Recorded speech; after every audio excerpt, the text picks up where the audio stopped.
You will find tonight very practical, and yet I assure you very, very spiritual.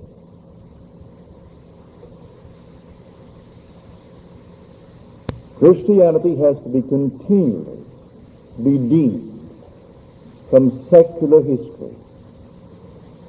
For Jesus Christ is the human imagination.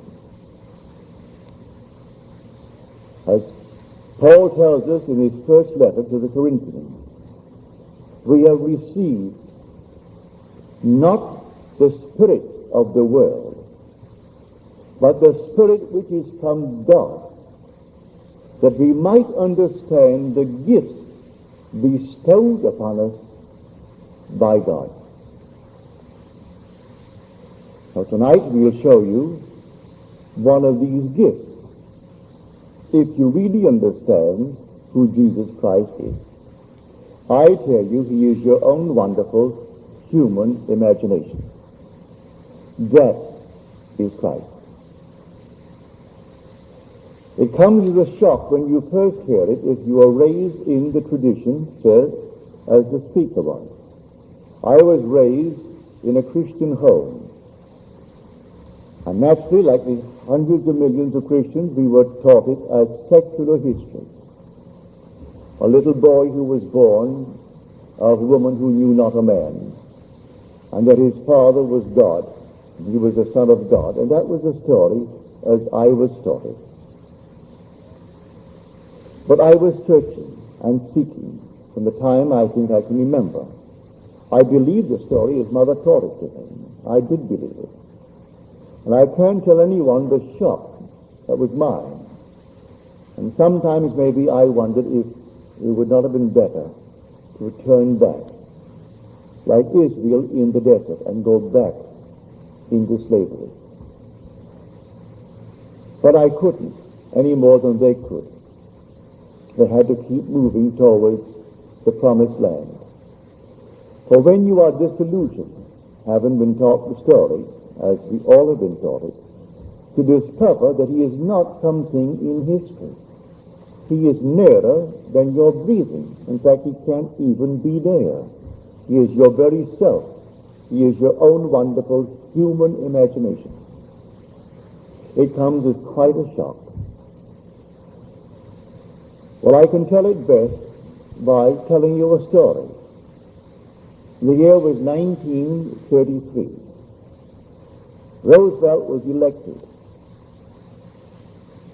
I had been in this country for 11 years. I never really wanted to go back to Barbados.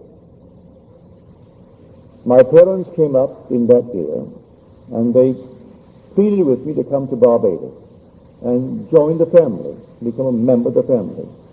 And I declined. I said no. I saw them off at the boat, and strangely enough, as they sailed, and they were on the deck, and I waved goodbye to them, a peculiar feeling came over me. And I had a desire that I never had in 11 years, to go to Barbados. I had just said goodbye to them, and said no to their request.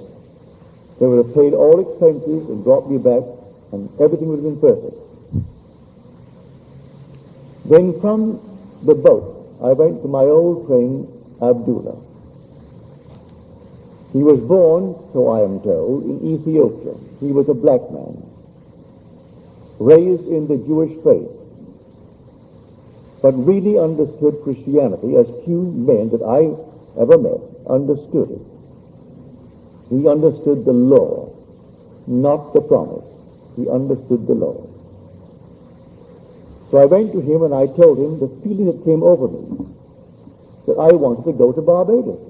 I just waved at my parents, and a peculiar feeling possessed me. And he said to me, "You are in Barbados."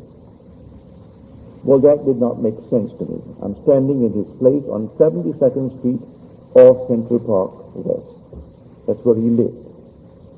He lived at 30 West 72nd Street. And here I am in this place, and he's telling me that I am in Barbados. He didn't explain what he meant. So, as the days went by, I say to him, Ab, I am no nearer to Barbados than I was when I spoke to you. And he said to me, if you are in Barbados, you cannot discuss the means of getting to Barbados. You must actually live in Barbados, in your imagination, as though you were there, just as if, and view the world from Barbados. If you sleep in Barbados and view the world from Barbados, the means will appear and you will go to Barbados.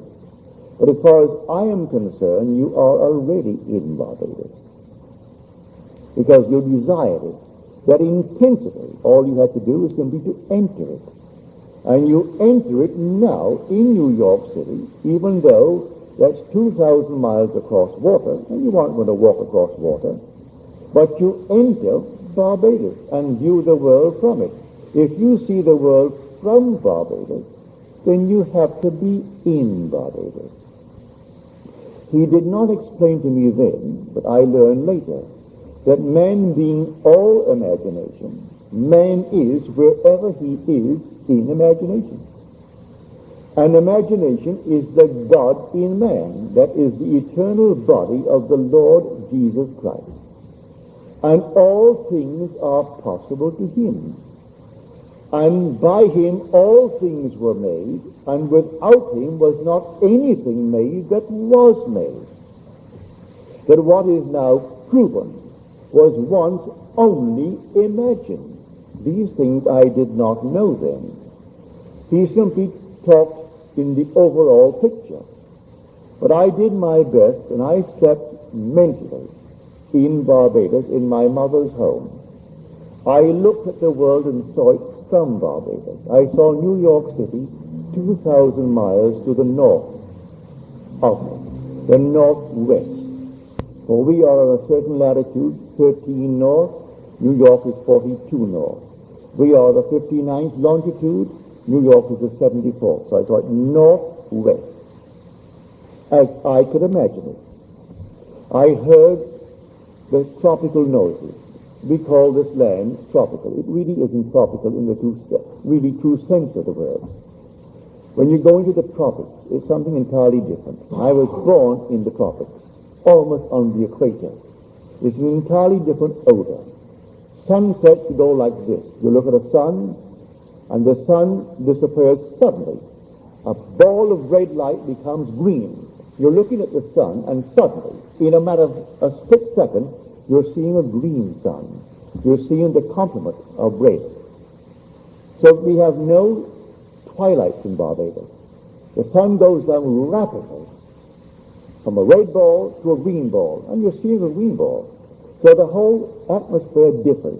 Well, I put myself into that and felt that my mother and father were in their room, and that my brothers, those who were not yet married, were in the house. It's a huge, big, old home of ours. And there I slept. This was now late October. When it came to the end of November, I said to Ab, I am no nearer Barbados. He said, you are in Barbados.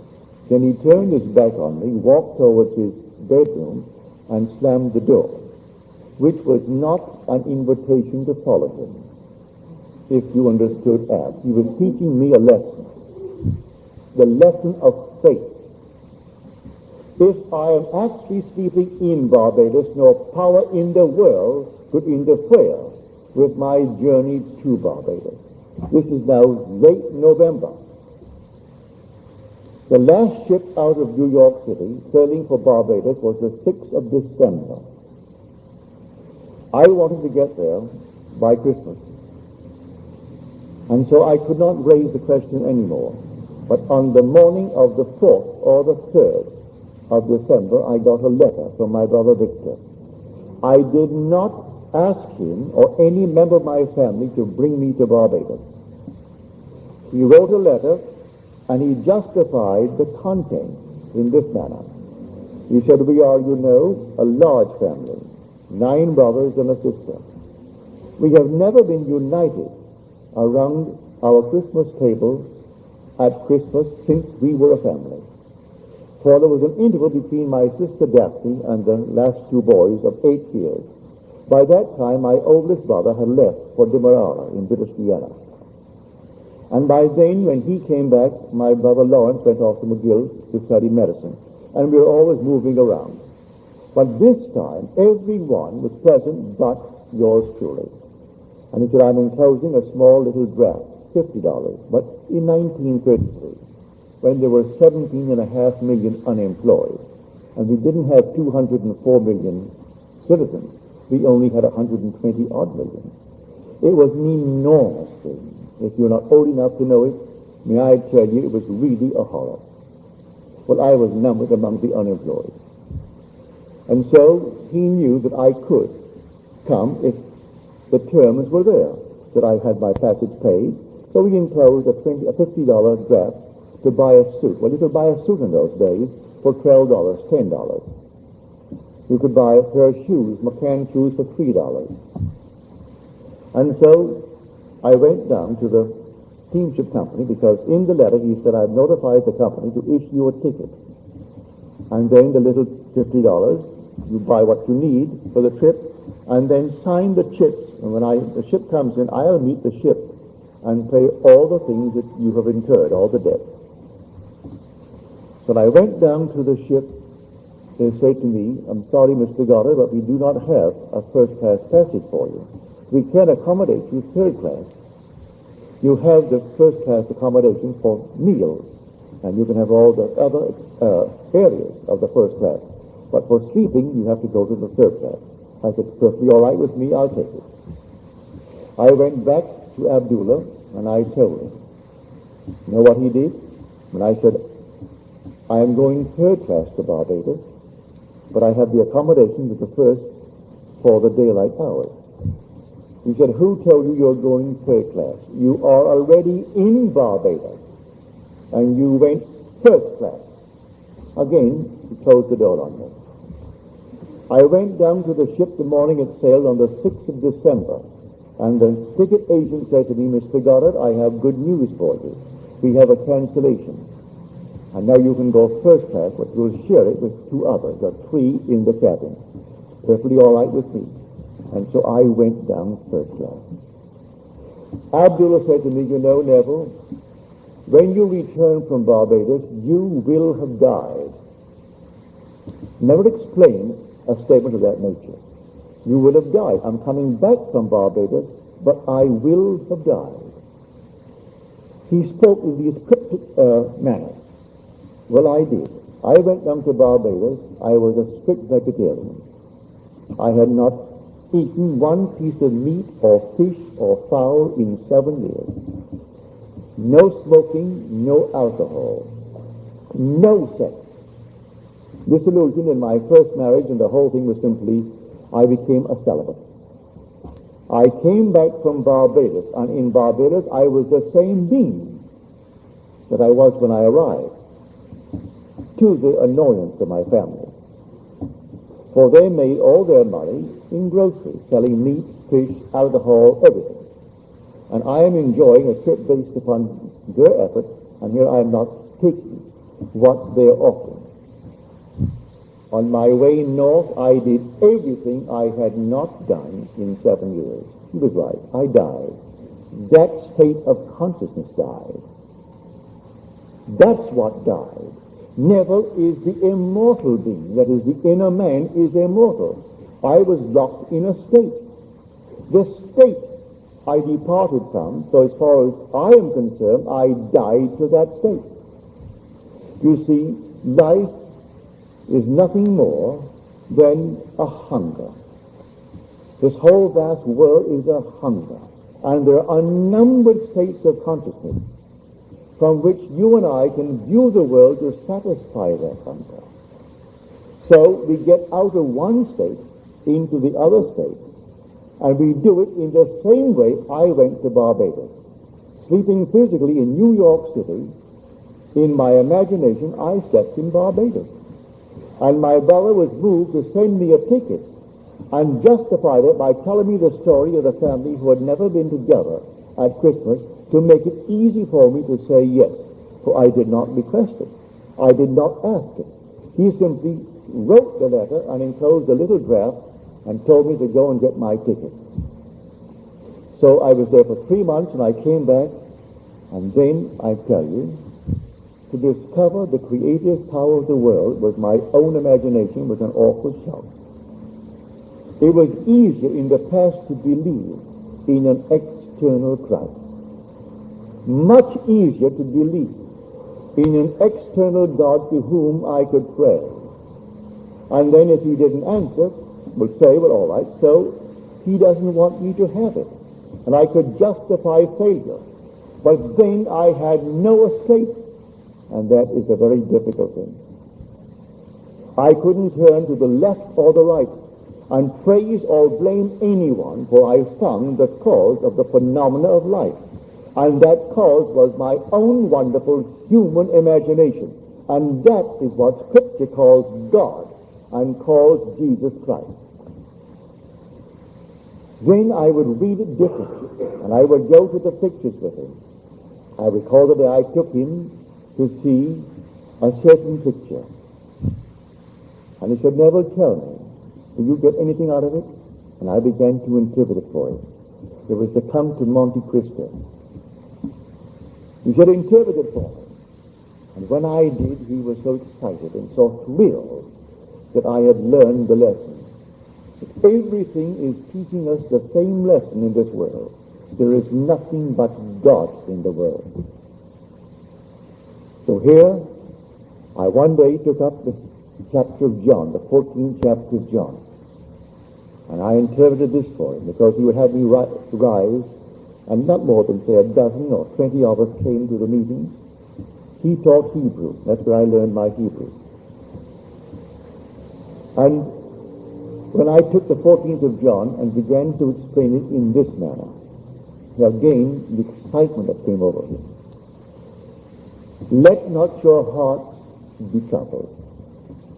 You believe in God. Believe also in me. In my Father's house are many mansions. If it were not so, would I have told you that I go to prepare a place for you? And when I go and prepare a place for you, I will come again and receive you unto myself, that where I am, there you shall be also. And I explained it to him in the lines of what I just told you about my trip to Barbados. I prepared a place for this outer man that could do nothing but be anchored by his senses. Here I was living in a basement on 75th Street, and my senses dictated the fact that I had no money, but none, and unemployed. I couldn't possibly get to the Bronx without borrowing the nickel, and yet I want to go to Barbados. The inner man is my imagination, and that is the Lord Jesus Christ, and all things are possible to him, if I can believe him. So now I go and prepare a place for you, Neville, the outer Neville. And so I slept in Barbados. And I saw the world as I would have to see it were I in Barbados. And in a short 6 weeks, the means came, and I made the most heavenly trip to Barbados, 3 months in Barbados, and a lovely trip back, bringing back adequate sums to tide me over for a while, all a gift of my family, which I did not solicit. So I then discovered who the Christ of Scripture was. He was my own wonderful human imagination. But by tradition, I faltered along the way. I went back to the traditional concepts and the belief in my senses and the belief in the evidence of my senses and what they dictated, until finally you break through from the traditional God to the God of experience. I experienced God on that trip. Because who did it? I did it all in my imagination. And it came to pass. And if by him all things are made, and without him there is nothing made that is made. And I know exactly what I did was that I found him. I found him of whom Moses and the law and the prophets wrote. But I found him, and I so called him Neville. I didn't call him by another name, The Bible calls him Jesus Christ, which means God the Savior. But I found a Savior, and he was my own wonderful human imagination. And that was an awful shock, because here is a normal man with all the weaknesses of the world, all the limitations of the flesh, things that I had done of which I was not proud, and possibly felt capable of doing. And yet that was God. So your own wonderful human imagination, I know from experience, is God. That's the Christ of Scripture. Now, imagination plus faith is the stuff out of which we fashion our world. We are told that without faith it is impossible to please him. Read that in the 11th chapter, the 6th verse of the Epistle to the Hebrews. Without faith it is impossible to please him. Now what is faith? It's described in that same 11th chapter. But let me give you another definition. Faith is the subjective appropriation of the objective hope. I hope to go to Barbados. I subjectively appropriated it. Physically, I was in New York City on 75th Street. Subjectively, I was in Barbados. And then to prove that I was in Barbados, I simply looked at the world. If I could see the world as I would have to see it were I in Barbados, then I subjectively appropriated that state. If I slept in New York City and still know I am in New York City, I will remain there forever. There will be no change in my world. I had to subjectively appropriate my objective hope. My objective hope was to be in Barbados.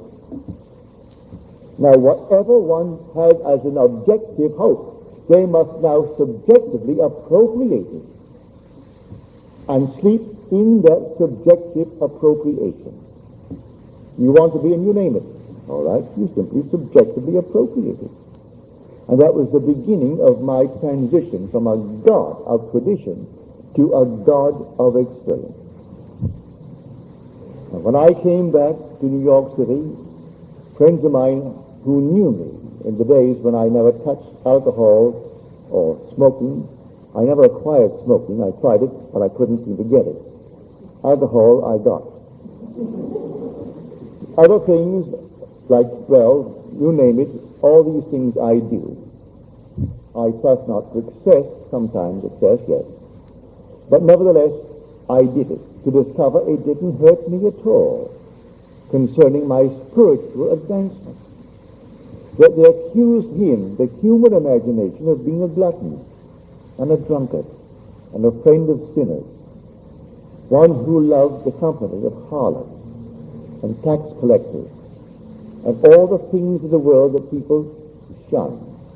And here was the human imagination in the midst of it all, trying to show everyone who he is, that he is actually buried in man, and he will rise one day in man as the man in whom he rises.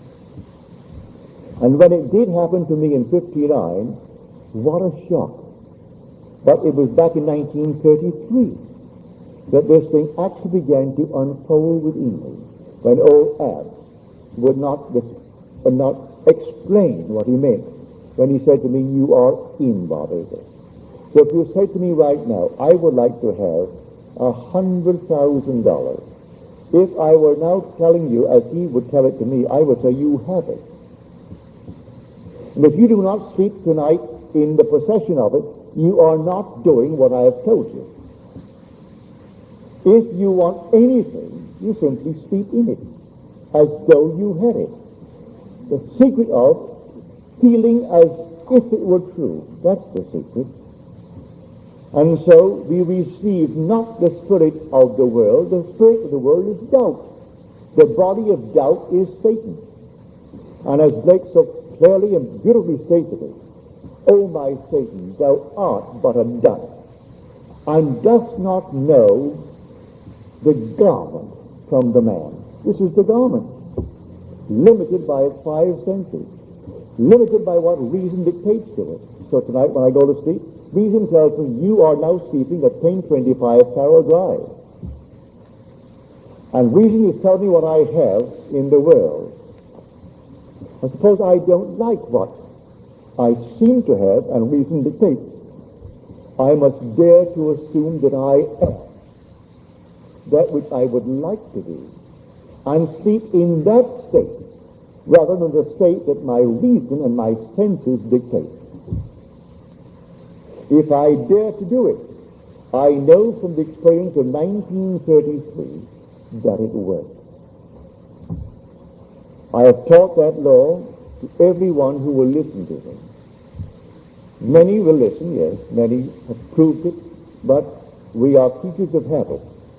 And when all day long, and every moment of time, reason is dictating, we tend to go back to what reason dictates and what the senses dictate. But the being who is speaking in you is the Lord Jesus Christ, and he is your own wonderful human imagination. So he is telling you, be not afraid. Let not your heart be troubled. For in my Father's house there are many mansions. Mansions means states of consciousness. And these are all for the purpose of satisfying the hunger of a man. I hungered for Barbados. It was a state to satisfy that hunger. The day will come, there will be a hunger that not a thing in this world can satisfy but an experience of God. That's a state of consciousness. There is a hunger for money that nothing can satisfy but money. There's a hunger for fame and nothing but fame. Trivial as it is, now a thing will satisfy it but fame as you understand fame. So these are all states. So you enter into the state of the hunger and view the world from it and satisfy your hunger. For if you are now known as you want to be known, then the hunger to be known is satisfied. If you want to be anything, and then you view the world from that state, and the world viewed, although subjective, confirms what you are actually seeing and experiencing subjectively, well then your hunger has been satisfied. Now, having done it, in my own case, a bridge of incident was built without my conscious reasoning mind. I didn't write my brother's letter. I didn't buy the $50 draft. I didn't notify the shipping company to issue a ticket to me. All that came by mail. He was influenced 2,000 miles away by my assumption. I dared to appropriate subjectively my objective hope. So take your hope, your objective hope, and then appropriate it subjectively, and sleep in it as though it were true. If you dare to sleep in it as though it is actually true, in a way you do not know, that bridge of incident will appear, and you will be compelled to walk across that bridge to the fulfillment of the subjective appropriation. But when you get to the end, it is now the fulfillment of the objective hope. This is what this night I would share with you. I tell it from experience. And then from then on, when I found a crisis in my life, I applied it. I do not live by every second of time, because I am fairly satisfied with the life I live. And so there's no need for constant change in my life. But there are moments in the lives of all of us where we reach a crisis. And then you have to take action if you know who Christ is. For bear in mind, by him all things were made. And without him was not anything made that was made. So do not become so completely anchored to the outer garment which you think is yourself. It's only a garment. And forget the inner man, the imaginative man, who is the immortal you. That imaginative man is God himself. And the day will come that he will be born. For this whole vast drama, I could break it into three patterns: innocent, experience, imagination. And when you reach that stage, the third stage of imagination, you're going towards the end. For we came out of the world of experience into the world of innocence, into the world of experience.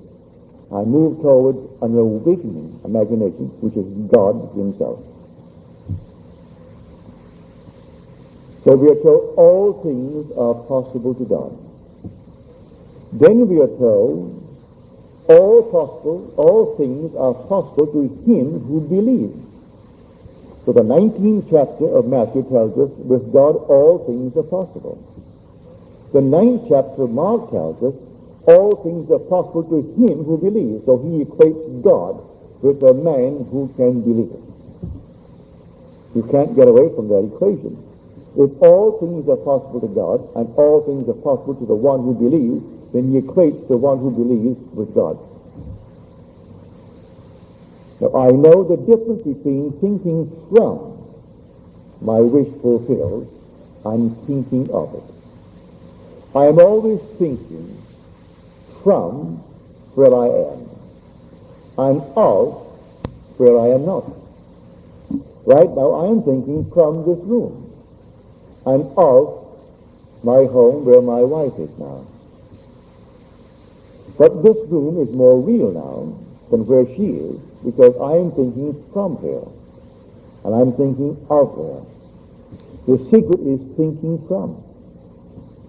When you enter into a state and think from it, you give it all the tones of reality. You give it all the sensory vividness that you can muster. And then when you open your eyes and you break the spell, you think, now what have I done? That was all imagination, the world would say. That's all it leads to, for imagination is God. You set in motion a reality, and you do not have now to devise the means which will be employed to move you from where you are physically to where you are in imagination. So listen to the words carefully. And now I go to prepare a place for you. And when I go and prepare a place for you, I will come again and take you to myself. But where I am, there you shall be also. He is speaking to this garment. This garment can't go. You sit it on a chair, put it on a bed, throw it on the floor. But he, the inner man, can be any place in this world. I'm viewing the world from where he is in imagination, which is reality. He returns to the garment that he left behind, and he takes it to himself.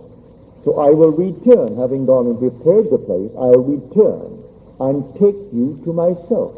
That where I am, where? In consciousness, in my imagination, which is the only reality, there ye shall be also.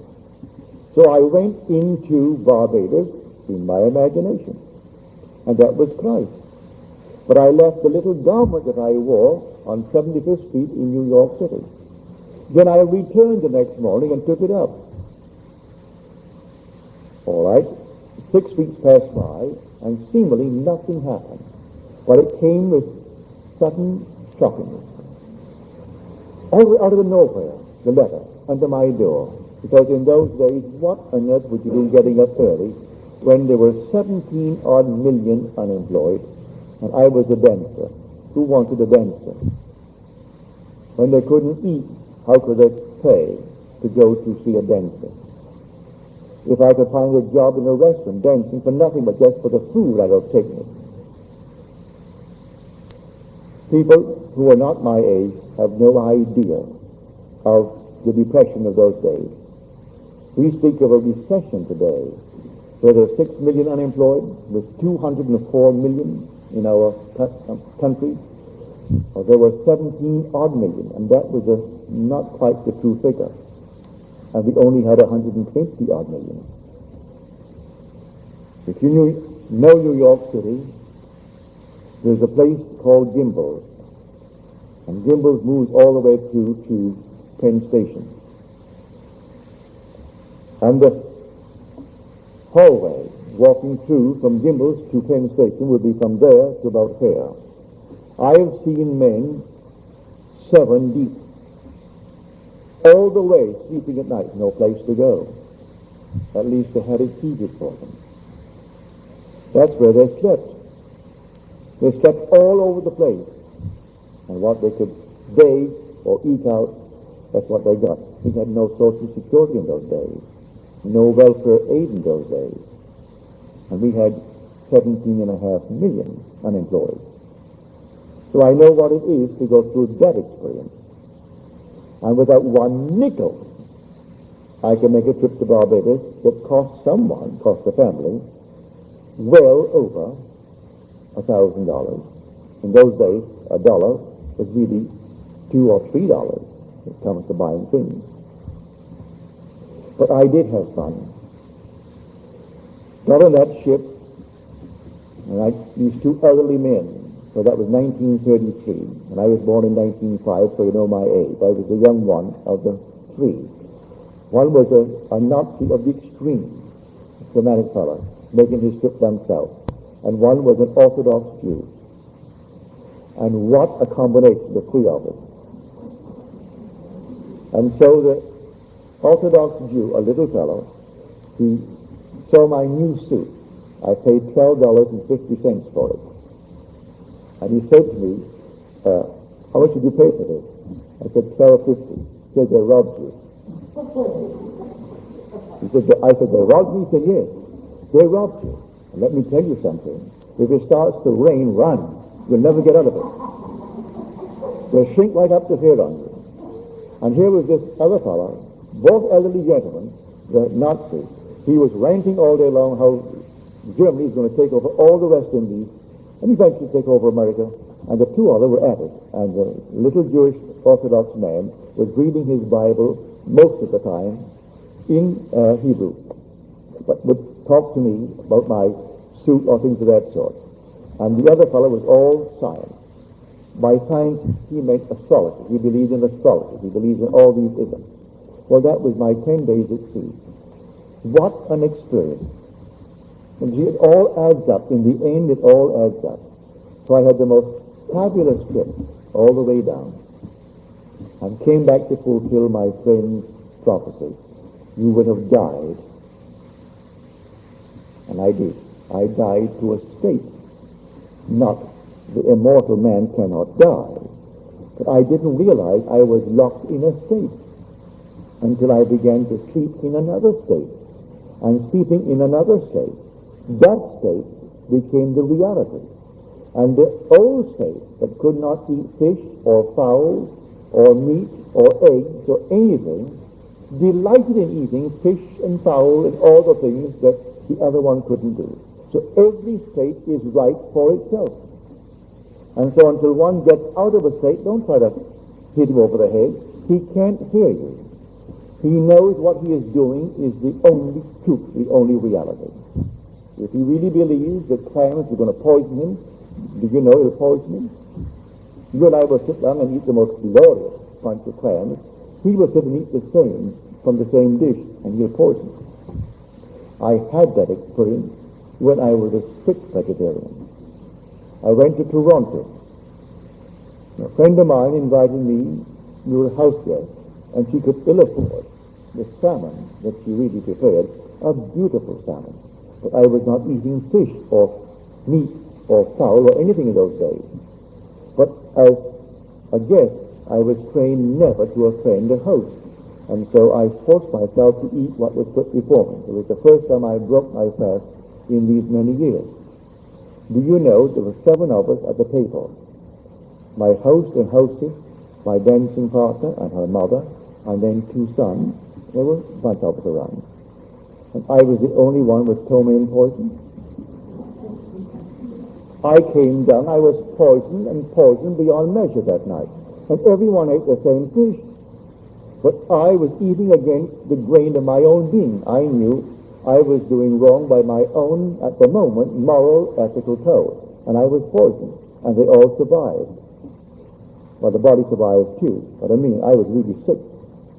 So the most marvelous thing in the world will poison you if you think that it is wrong in what you do. So where is it? All in your own wonderful human imagination. That is God. And we ate of the tree of knowledge of good and evil and came down in the world of experience. And there are only two things in the entire 66 books of Scripture that displeases God. You can read from beginning to end, and you will not find more than two that truly displeases God. And one is lack of faith in I am He. And the other is eating of the knowledge of the tree of good and evil. Now, we all have eaten of the tree of knowledge of good and evil. I know I have. But the whole vast world shuns and turns away from that belief that I am He. So the lack of faith in I am He and eating of the tree of knowledge of good and evil are the two things that displeases God, as mentioned in Scripture. I can't find the third one. I find no third, only these two. So be still and know that I am God. As we are told, unless you believe that I am He, you will die in your sins. So the I am in you is your own wonderful human imagination. And you can put it any place in the world. You need not be anchored to where your senses tell you that you are. Now let me speak candidly to a lady who is here. She wants to sell a home. You can't sell the home if night after night you sleep in that home. You have to sleep elsewhere. Mentally, I do not mean physically. Physically, I slept in a basement on 75th Street in New York City. But in my imagination, I slept in my mother's home in Barbados. And within 6 weeks, I was in my mother's home in Barbados. And then I had not a nickel towards the venture, which cost well in excess of $1,000. And it was all made available as a gift. It was not a loan. It was a gift. If you want to sell that home, seriously, you have to actually let it go in your imagination and sleep as you would sleep and where you would sleep if you had sold it. And then night after night sleep in that state. Where else would you sleep if you have sold it? Unless you want to re-rent a room in your place, which is not what you want to do. So I say to everyone, if you know who Jesus Christ is, you are free. The day will come, you will know He really is the Father. And that day is the most thrilling day imaginable, when David in spirit calls you Father. Now, I didn't bring a watch tonight, so I do not know what time it is, but now we'll go into the silence.